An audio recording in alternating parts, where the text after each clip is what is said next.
Welcome to IAS Storage module. In this module, we'll look at storage concepts.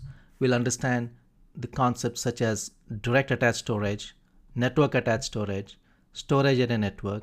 We'll look at what RAID devices are, redundant array of independent devices. We'll see how we can create file systems on these devices. We'll look at different disk types. We'll understand some of the disk concepts that we commonly use in the industry, such as IOPS, encryption, and then we look at the differences between block storage and object storage. Then we look at the Elastic Block Store service from Amazon. We look at its features, we look at how to use that service, how it's constructed, and how we can use EBS in our architecture. Then we'll finally figure out how to use EBS and assign it to our EC2 instances.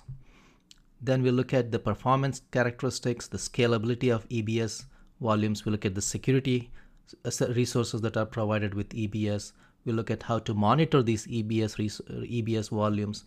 We'll look at the pricing of EBS, and then we'll give a demo of EBS volumes. We'll create a EBS volume, present it to an EC2 instance, and then figure out how to use that EBS volumes.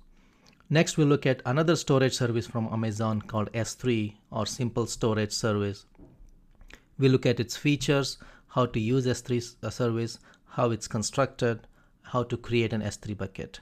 We'll understand the concepts of S3 buckets and objects. Then we'll look at the performance characteristics, the scalability, the security, and monitoring aspects of S3 service. We'll look at how the service is priced, and we'll have a demo on how to use S3's bucket, how to create a bucket, how to upload objects to it, and how to make available to our users. By the end of this module, we should be able to describe the storage technologies. We should be able to tell the difference between a block storage and object storage. We'll understand the block storage concepts and the characteristics. We'll be able to create and provision and use an Elastic Block Storage service from Amazon. We'll learn how to expand or backup our EBS volumes, or also encrypt our EBS volumes.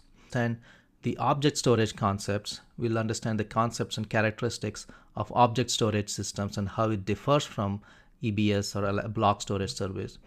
And we'll figure out how Amazon has implemented this S3 service. And finally, we should be able to use S3 service, including all the major features that we highlighted in this class.